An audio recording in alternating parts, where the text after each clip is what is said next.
سیدہ فاطمہ اگر اہل البیت میں سے ہیں، ختیجہ کیا اہل البیت سے خارج ہے جو ان کی ماں ہے؟ مولا علی کی حدیث ہے بخاری و مسلم میں کہ نبی علیہ السلام نے فرمایا اگلے وقتوں میں اللہ نے مریم کو تمام جہان والوں پہ فضیلت دی تھی اور اس میری امت میں ختیجہ کو تمام جہان والوں پہ فضیلت دی ہے. ٹھیک ہے، ایون اگر آپ مجھ سے پوچھیں میں سیدہ ختیجہ کے مرتبے کو حضرت فاطمہ سے بڑا مانتا ہوں، تو سیدہ فاطمہ جنتی عورتوں کی سردار ہیں اور ان کی والدہ ان سے بھی بہتر ہے اور وہ اہل البیت بھی ہیں. سیدہ ختیجہ، کس شیعہ کی جرأت ہے سیدہ ختیجہ کو کہ اہل البیت سے فارغ ہیں؟ وہ مانتے ہیں اہل البیت ان کو؟ اہل بیت مانتے ہیں لیکن بس ٹھیک ہے نا، بس کام ختم ہو گیا. بنو ہاشم سے تو نہیں ہے سیدہ ختیجہ. ہاں، سیدہ ختیجہ اگر اہل بیت ثابت ہے نا ان کے نزدیک، جبکہ وہ آل علی، آل عقیل، آل جعفر، آل عباس اور بنو ہاشم میں نہیں آتی ہیں. حضور کی بیوی ہونے کی وجہ سے وہ اہل البیت ہے نا، تو بس باقی بیویاں بھی اہل البیت ہو گئی، بات ختم ہو گئی. اہل البیت علیہ السلام کی عظمت جو اس آیہ میں ہے، قرآن کریم کی کسی اور آیہ کریمہ میں اس سطح کی عظمت بیان نہیں ہوئی جیسا بعض مفسرین نے اس میں بیان کیا. اور حقیقت یہ ہے کہ یہاں پر اہل البیت کے لیے اللہ تعالیٰ نے یہ الفاظ رسول اللہ کے نہیں ہیں، یہ وحی کے الفاظ ہیں.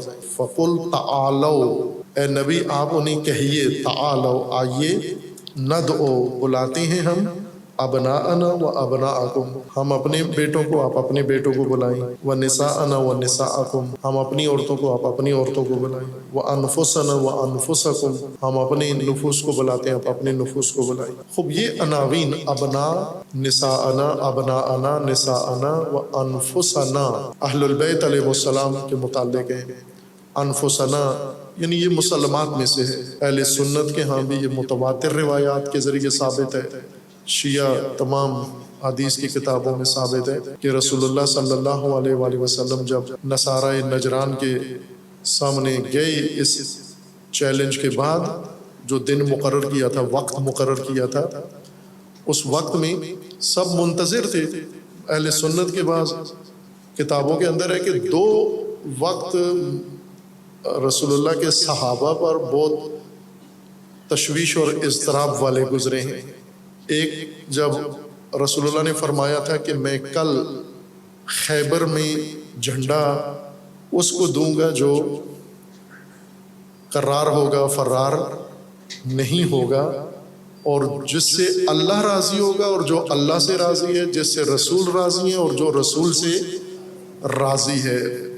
صحابہ خود کہتے ہیں کہ حضرت عمر کہتے ہیں کہ ساری رات مجھے نیند نہیں آئی، انتظار میں رہا کہ اور دعا کرتے رہے کہ یہ صبح مجھے ملے. یہ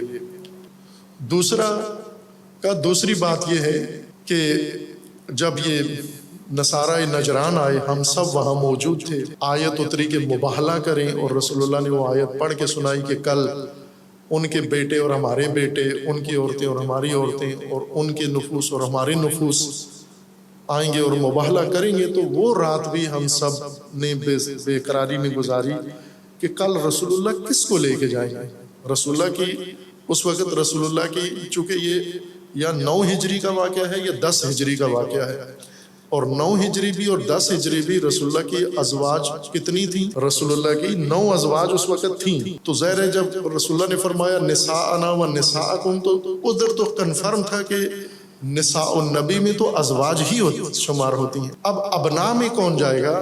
ابنا کے بارے میں انہوں نے کہا ہم سب دیکھ رہے تھے کہ کون جائے گا. اسی طرح انفس میں کون جائے گا؟ کہا دوسرے دن پھر سب نے اپنی آنکھوں سے دیکھا کہ ابنا میں حسن و حسین کو لے کر گئے اور نساء میں فاطمہ و زہرا کو لے کر گئے. اور پھر ہم سب کے لیے جو دلچسپ بات تھی کہ نفس کے طور پر نبی علی ابن ابی طالب کو لے کر گئے. اب یہ مسلمات میں سے ہے کہ رسول اللہ صلی اللہ علیہ وآلہ وسلم نے اہل بیت کو ان عناوین کے تحت وہاں پر پیش کیا.